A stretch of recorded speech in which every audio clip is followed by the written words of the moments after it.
Selamat pagi anak-anak. Hari ini kita akan mempelajari tentang hukum Kirchhoff sampai ke elektrostatika ya. Jadi yang pertama di sini ada hukum Kirchhoff. Jadi yang namanya hukum Kirchhoff ini ada dua jenis ya. Hukum Kirchhoff itu ada dua jenis. Ya, ada dua jenis. Yang pertama itu nanti dia disebut namanya dengan hukum Kirchhoff yang pertama ya. Hukum Kirchhoff yang pertama. Hukum Kirchhoff yang pertama ini berbunyi bahwa jumlah arus yang masuk ya, jumlah arus yang masuk itu sama dengan jumlah arus yang keluar. Atau dibuat sigma I yang masuk sama dengan sigma I yang keluar. Itu artinya jumlah arus yang masuk sama dengan jumlah arus yang keluar. Yang masuk dan keluar dari titik percabangan. Jadi misalkan ada segini gambarnya nih. Ya kan? Ada gambar seperti ini. Jadi perhatikan tanda panahnya. Yang namanya dia menandakan masuk atau keluar, dia dari tanda panahnya. Jadi bisa di sini kita perhatikan bahwa yang masuk itu dari tanda panahnya sudah kelihatan. Yang masuk itu adalah I1 ya. Yang masuk adalah I1 dan juga I yang kedua masuk ke titik percabangan. Terus yang keluar itu dari panahnya sudah kelihatan I3 dan juga I4. Berarti nanti I1 tambah I2 itu harus sama dengan I3 tambah I4. Itu dia. Jadi untuk hukum Kirchhoff yang pertama ini sangat gampang. Contohnya, kalau ada di I1 itu sama dengan 3 ampere, di I2 sama dengan 4 ampere. Kalau ada di I3 2 ampere, berapakah di I4? Jadi gampang aja, langsung kita masukkan kemari. I1-nya 3, I2-nya 4 sama dengan I3-nya 2, I4-nya ditanya. Berarti langsung kita buat 7 sama dengan 2 tambah I4. Berarti I4-nya sama dengan 7 dikurang 2 sama dengan 5 ampere. Oke, itu dia tentang hukum Kirchhoff yang pertama ya. Sekarang kita lanjut untuk hukum Kirchhoff yang kedua. Ya, yang kedua itu hukum Kirchhoff yang kedua. Hukum Kirchhoff yang kedua. Jadi hukum Kirchhoff yang kedua ini di sini kita nanti akan berbicara tentang yang namanya loop, ya. Hukum Kirchhoff yang kedua kita akan berbicara namanya tentang loop. Di mana nanti untuk hukum Kirchhoff yang kedua ini dia membahas tentang sebuah rangkaian tertutup. Jadi di dalam rangkaian tertutup ini nanti akan ada jumlah aljabar gaya gerak listrik, ya, akan ada jumlah aljabar gaya gerak listrik atau GGL, ya. Jadi gaya gerak listrik itu disimbolkan dengan seperti huruf E, ya, gaya gerak listrik. Jadi gaya gerak listrik ini dia disimbolkan seperti huruf E, ya, seperti ini. Ini dia simbol GGL. Gaya gerak listrik sering disingkat dengan GGL, ya. Itu dia. Jadi nanti di dalam sebuah rangkaian tertutup jumlah aljabar GGL dengan penurunan tegangan sigma IR itu sama dengan 0, ya. Atau dituliskan dengan bahwa jumlah daripada GGL ditambahkan jumlah arus yang mengalir setiap hambatan itu sama dengan 0. Jadi untuk contohnya misalkan seperti ini. Dalam sebuah gambar ini ada rangkaian dan di sini ada sebuah hambatan. Ingat, yang namanya arus listrik itu mengalir dari kutub positif ke kutub negatif. Berarti alirnya seperti ini, dari kutub positif ke kutub negatif. Berarti nanti disinilah GGL-nya dan di hambatan ini akan ada arus yang mengalir I kali R. Kenapa di sini ada sigma atau jumlah? Karena nanti akan ada beberapa hambatan. Ini hanya untuk satu hambatan atau ini hanya ada untuk satu ruangan. Ya, satu ruangan tertutup. Jadi kalau seperti inilah gambarnya. Di sini kita buat nanti untuk rumusnya ini ada E, ini R, E tambah I dikali R sama dengan 0. Itu kalau untuk seperti itu. Jadi nanti kalau ada untuk 2, jadi di situ nanti kita akan melakukan yang namanya dengan loop. Ya, dengan loop. Jadi kalau untuk loop tetap sama, kita harus membuat rumus seperti ini. Sigma GGL sama dengan sigma I dikali R. Jadi kita sekarang langsung buat ke contoh. Kita mulai dulu dari yang namanya satu ruangan, ya. Untuk contohnya itu kita mulai dari satu ruangan, ya. Contohnya misalkan seperti ini nih. Ya, contohnya dia di sini. Ada sebuah gambarnya. gambarnya di sini. Jadi dia nanti akan ada sebuah hambatan R1 ya. Terus dia nanti gini, pendek panjang, terus dialiri hambatan lagi.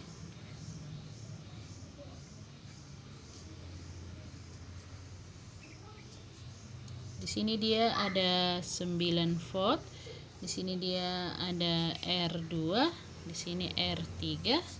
Terus di sini dia nanti ada 3 volt. Jadi R1-nya ini 2 ohm, R2-nya 4 ohm, dan R3-nya 6 ohm. Nah, jadi ini soalnya nih. Jadi dari sini, dari gambar ini biasanya soalnya seperti ini di sini. Perhatikan gambar berikut. Kemudian tentukan berapa kuat arus yang mengalir pada rangkaiannya I. Ya, yang ditanya itu biasanya adalah kuat arus ataupun I. Jadi kalau seperti ini masih satu ruang, kita langsung buat seperti rumus tadi, bahwa sigma daripada GGL tambah sigma daripada I dikali R sama dengan 0. Seperti ini ya. Jadi kita buatkan. Jadi GGL-nya, ingat, mengalir dari positif ke negatif. Jadi kita boleh mulai dari sini, boleh, dari sini juga boleh. Oke. Jadi kalau dia dari sini jalan, ada hambatan. Ingat, setiap ada hambatan ada arus yang mengalir. Berarti itu sebesar I. Ada R-nya 4. IR berarti 4I atau I kali 4 itu ya. Terus di sini ada jalan jumpa yang panjang. Kalau yang panjang berarti positif 9. Terus jalan terus jumpa R, ada 2 ohm, berarti tambah 2I. Jalan terus kemari jumpa yang pendek, berarti negatif, berarti kurang 3. Jalan terus jumpa R, berarti tambah 6I sama dengan 0. Oke, kita sudah dapat persamaannya. Sekarang kita lihat yang I, 4I, 2I, 6I. Terus 9 dengan minus 3. Berarti boleh kita buat 4 tambah 2 tambah 6.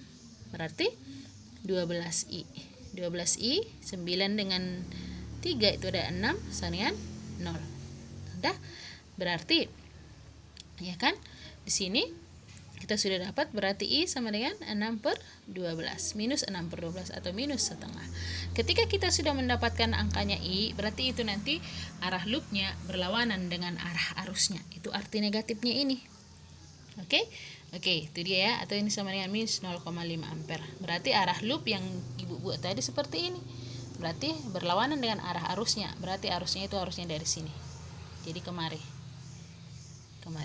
Oke, dari sini kemari. Itu dia. Oke ya. Itu dia tentang yang namanya satu ruang. Oke, sekarang kita coba untuk yang namanya 2 ruang, atau kita mulai dengan menggunakan loop. Ya, loop untuk 2 ruang. Jadi gambarnya seperti ini. Ada sebuah rangkaian. Sini ada hambatan, ini juga hambatan. Di sini ada panjang, sini ada pendek. Ya, 4 volt. Terus seperti ini. Ini, terus di sini. Oke, seperti ini gambarnya ya. Jadi ini ada 4 volt, di sini 4 ohm, di sini ada 2 ohm, ini ada 4 ohm, dan ini juga 4 volt. Jadi ini ada 2 ruang. Jadi yang pertama kita lakukan adalah, ingat yang namanya arus mengalir dari kutub positif ke kutub negatif, atau dari kutub panjang ke kutub pendek. Berarti di sini ada yang panjang ke yang pendek, berarti aliran di sini seperti ini. Maka nanti arah loopnya di sini seperti ini. Jadi kita usahakan dia supaya bertemu arahnya. Maka ini juga panjang ke pendek, maka arahnya begini. Maka nanti di sini pun arah loopnya seperti ini. Sudah? Jadi yang ini loop 1, yang ini dia loop yang kedua. Kita mulai untuk loop yang pertama. Loop ya, bukan love ya. Loop.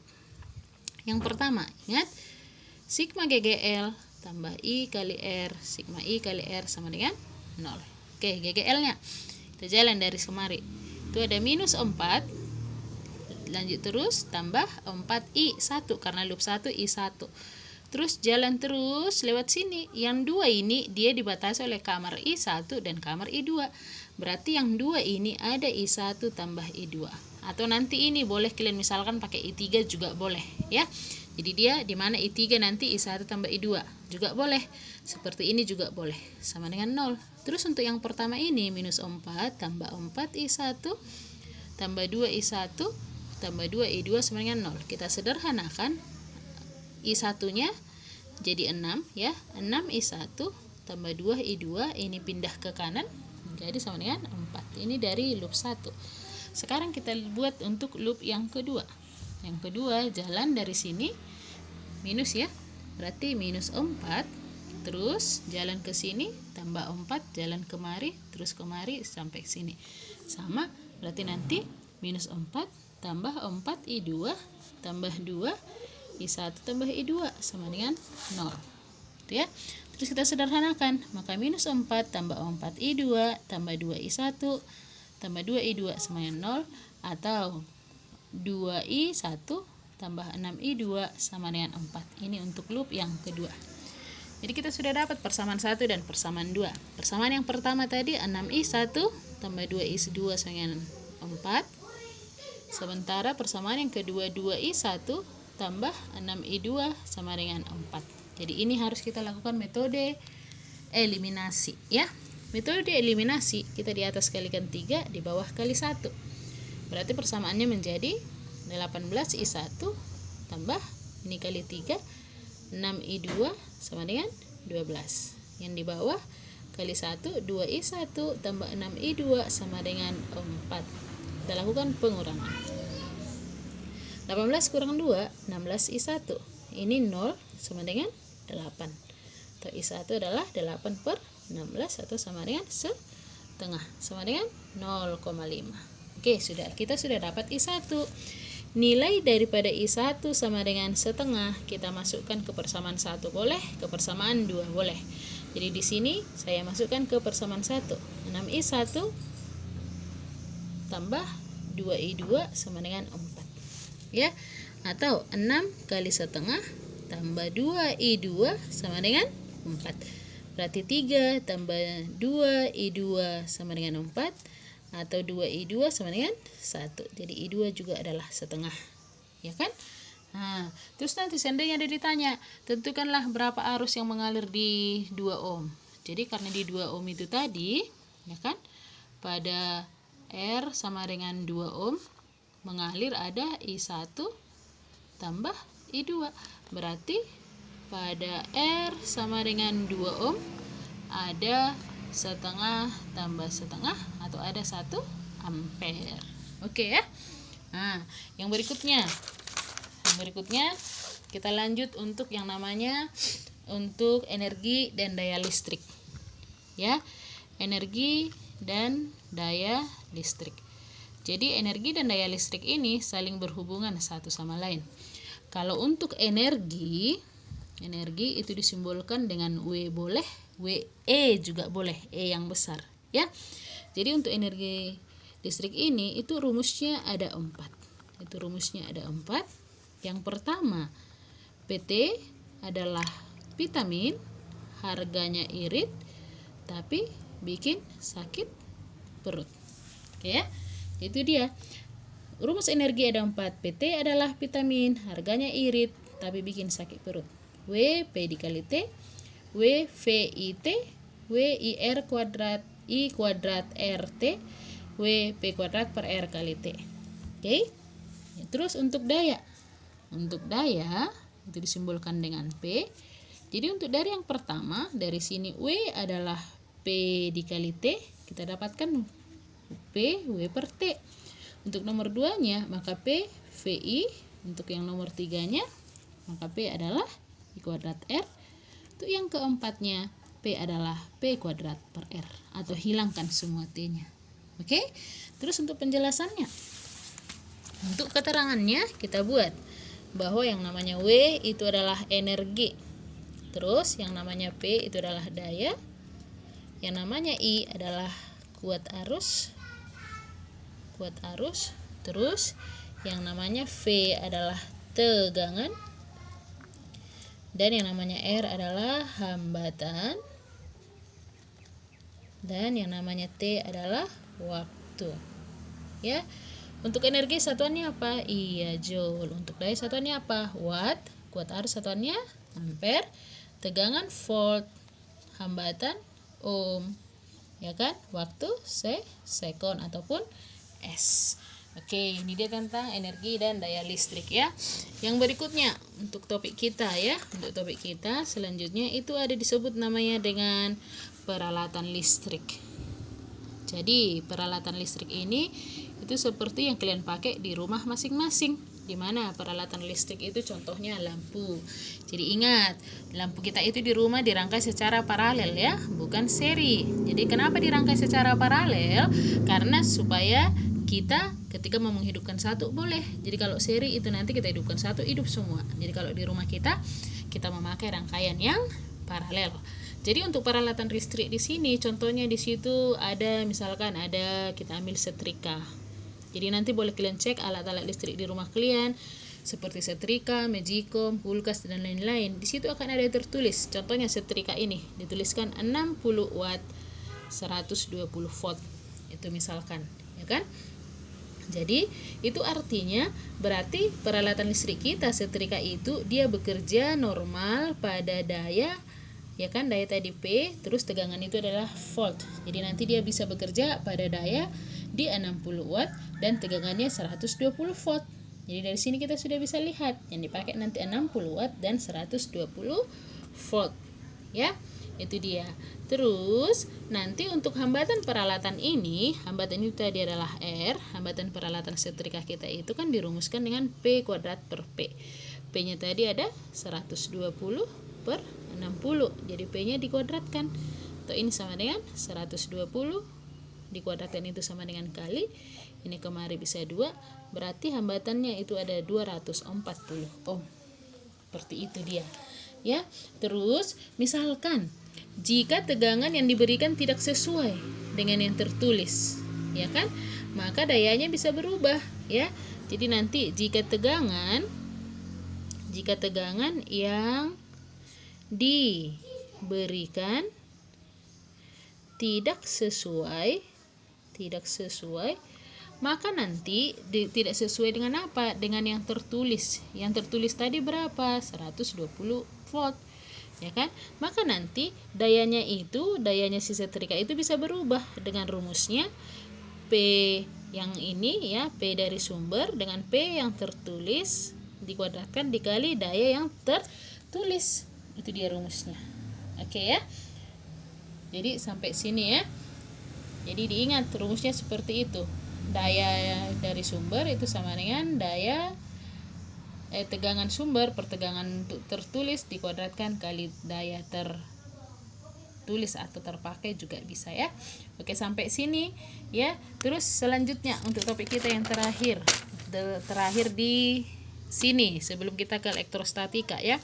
Topik kita yang terakhir untuk bab 1 ya. Topik kita yang terakhir untuk bab 1 yaitu tentang alat ukur listrik. Ya, alat ukur listrik. Jadi alat-alat ukur listrik yang sering kita pakai itu yang pertama ada namanya amperemeter. Ya, ada namanya amperemeter. Jadi nanti kalau amperemeter ini adalah alat untuk mengukur arus listrik ataupun I. Ya, arus listrik ataupun I. Jadi amperemeter itu adalah alat untuk mengukur kuat arus listrik. Dan ketika digunakan harus dirangkai seri ya, harus dirangkai seri dengan rangkaian yang diukur. Terus amperemeter ideal itu memiliki hambatan dalam sekecil-kecilnya. Diingat, amperemeter memiliki hambatan dalam sekecil-kecilnya. Terus amperemeter itu memiliki batas kemampuan ya, memiliki batas kemampuan mengukur besar kuat arus. Terus kemampuan tersebut itu dapat diperbesar menjadi N kali semula dengan memasang sebuah hambatan pengganti. Jadi hambatan pengganti itu disebut namanya dengan R-san ya, disebut namanya dengan R-san. Jadi untuk seperti gambar ya, untuk seperti gambar begini nih. Seperti ini ya. Jadi nanti untuk secara gambarnya, jadi nanti dia di sini ada arus amperemeter, baru di sini ada hambatan dalam di amperemeter, maka hambatan san kita harus pasang di sini ya kan? Jadi ingat tadi ya, dia dirangkai secara seri, maka supaya untuk bisa diukur kita harus merangkainya secara paralel. Hambatan SAN dengan amperemeter harus kita rangkai secara paralel. Terus untuk yang namanya R SAN itu dirumuskan dengan RA hambatan dalam per N dikurang 1. Di mana N itu adalah arus yang baru dibagi arus yang lama ya. Arus yang baru dibagi arus yang lama. Itu dia untuk amperemeter. Terus untuk yang kedua itu ada voltmeter. Ya, itu ada voltmeter. Jadi, kalau dia untuk voltmeter itu adalah alat untuk mengukur tegangan. Ya, alat untuk mengukur tegangan. Terus nanti ketika digunakan harus dirangkai paralel dengan rangkaian yang diukur. Ya, harus dirangkai paralel dengan rangkaian yang diukur. Sehingga di voltmeter ini nanti untuk hambatannya itu, hambatan pengganti itu adalah N kurang 1 kali hambatan dalamnya RV, di mana N-nya adalah tegangan baru per tegangan yang lama. Oke. Ya, sampai sini nanti Ibu akan kasih soal yang untuk dikerjakan. Sampai jumpa ya.